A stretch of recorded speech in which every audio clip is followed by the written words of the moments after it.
Hello বন্ধুরা, আশা করছি তোমরা সকলেই অনেক ভালো আছো, সুস্থ আছো এবং সুন্দর আছো। তো গত ক্লাসে ইংলিশটাকে আমরা যেখানে ছেড়েছিলাম সেখান থেকে আজ আমরা কন্টিনিউ করার চেষ্টা করব। গত ক্লাসে আমরা নাউন জেন্ডারটাকে কমপ্লিট করেছিলাম। সেখানে আমরা দেখেছিলাম জেন্ডার 4 প্রকার: ম্যাসকুলিন, ফেমিনিন, কমন আর নিউটার। তো আজ আমাদের যেটা পড়তে হবে সেটা হচ্ছে জেন্ডার প্রায়োরিটি।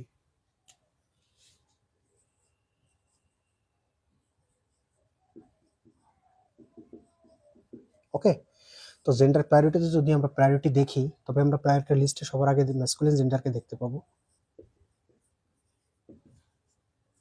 তারপর নিউটারকে দেখতে পাবো, দেন আমরা ফেমিনিন জেন্ডারকে দেখতে পাবো।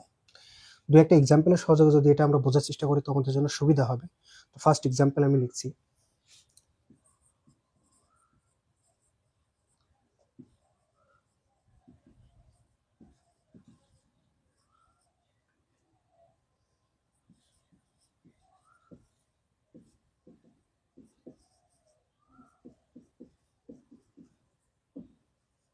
ওকে।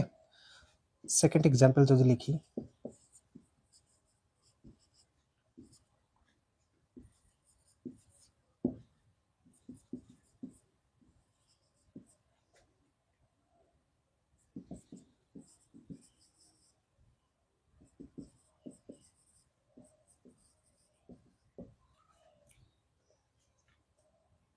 তো এই দুটো এক্সাম্পল যদি আমরা বোঝার চেষ্টা করি তবে আমরা কি দেখতে পাবো, যে a doctor must be sincere towards his her its patient.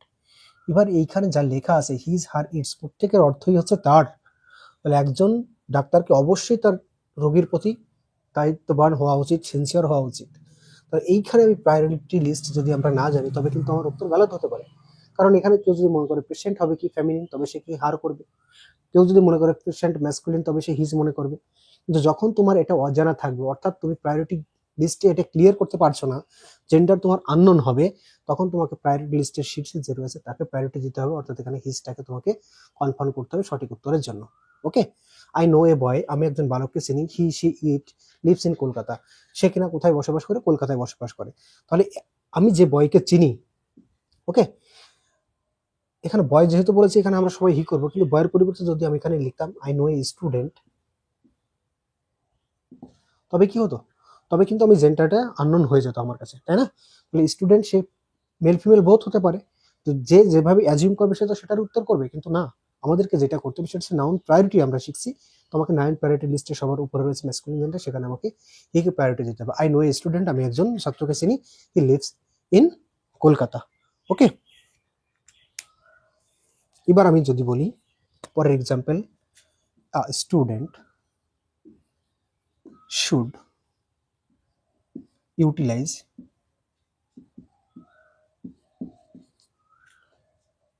His অথবা হার অথবা ইটস টাইম। এবার সঠিক উত্তর কি হবে? তো প্রায়োরিটি লিস্টের সেকেন্ড পজিশনে রয়েছে কি ইট, এখানে কিন্তু আমি হার করতে পারবো না কারণ প্রায়োরিটি লিস্টে ইজ, তো সঠিক উত্তর হবে ইটস। আই স্টুডেন্ট শুড ইউজ লাইট ইটস টাইম। ওকে, তাহলে এই যে প্রায়োরিটি লিস্ট এটা কিন্তু আমাদেরকে জানতে হবে, এটা যদি আমরা না জানি তবে কিন্তু আমাদের গ্রামেটিক্যাল ইরর দেখা যাবে, নিজের মনে হবে না আমি যেটা করেছি সেটা ঠিক, কিন্তু না, এক্সামে কিন্তু প্রায়োরিটি লিস্ট তোমাকে মনে রাখতে হবে, আদারওয়াইজ তোমার দ্বারা কিন্তু ইরর হয়ে যাবে এক্সাম হলে।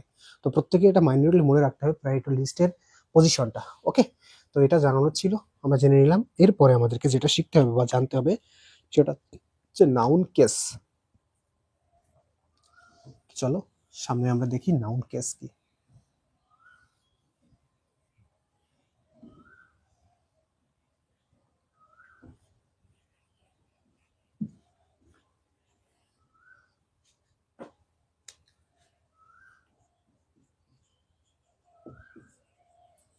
নাউন কেসকে যদি আমরা বোঝার চেষ্টা করি তবে আমাদেরকে কেস কত প্রকার আগে সেটা জানতে হবে। কেস 4 প্রকার: subjective case, objective case,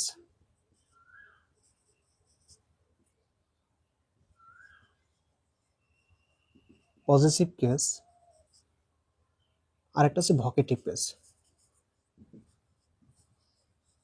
subjective case, noun use as a subject as a subject, নাউনকে সাবজেক্ট হিসেবে ব্যবহার করা হয়। অবজেক্টিভ কেসে noun use as a object. Positive case show করে ওনারশিপ অথবা রিলেশন, যেখানে ভোকেটিভ কেস অ্যাড্রেস করে অ্যাড্রেসাল। বিষয়টাকে আমরা একটু বুঝে নেওয়ার চেষ্টা করি। আমি একটা এক্সাম্পল এখানে লিখলাম, মোহন ম্যারিড রিয়া। হু ম্যারিড রিয়া, আমরা জানি হু হর দ্বারা প্রশ্ন করলে যে উত্তর প্রদেশের নাউন হয়, তাহলে মোহন ম্যারিড রিয়া এই বাক্যের সাবজেক্ট কে? ভার্বের আগের পজিশন সাবজেক্ট, সাবজেক্ট মোহন। তাহলে Mohan name of a person subject হিসেবে ব্যবহার করা হয়েছে, তো মোহনকে বলা হবে subjective case. Mohan married whom, Mohan কাকে বিয়ে করেছে? রিয়াকে। এটা কি হবে? অবজেক্ট, কারণ হুমের আনসার কি হয়? নিশ্চয়ই অবজেক্ট। তাহলে এটা কি? Name of a person Riya, তো এটা ব্যবহার হয়েছে অবজেক্ট হিসাবে। তাহলে সাবজেক্ট অবজেক্ট কি আমরা বুঝতে পারলাম? সাবজেক্টিভ কেস অবজেক্টিভ কেস কি। এবার আসি পজিটিভ কেস দ্বারা আমরা অ্যাকচুয়ালি কি বুঝি, ওনারশিপ বিভাগ কি আর রিলেশনশিপ বিভাগ কি। আমি লিখলাম রথিনস শার্ট, মতলব কি? রথিনের জামা। তাহলে এই যে শার্ট, শার্টের মালিক কে? নিশ্চয়ই রথিন। এটার দ্বারা কি প্রকাশ পাচ্ছে? ওনারশিপ। আর লিখলাম আমি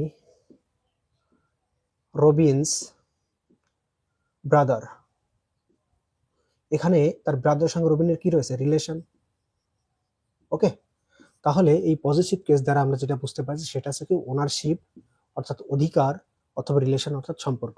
তাহলে এই যে পজিটিভ কেস, এই পজিটিভ এর ব্যবহার জানতে গিয়ে আমরা আরেকটা যে বিষয়টাকে জানলাম যে লিভিং পার্সনের সঙ্গে যদি আমরা অ্যাপোস্ট্রফি এস যোগ করি তখন সেটা পজিশন অর্থাৎ অধিকার শো করে। তাকে আমরা কি বলবো? তাকে বলবো আমরা অ্যাপোস্ট্রফিও এস। অর্থাৎ লিভিং অথবা নন লিভিং এর সঙ্গে যখন আমরা এই সাইনের সঙ্গে এস যোগ করি তখন তাকে আমরা কি বলি? অ্যাপোস্ট্রফিও এস।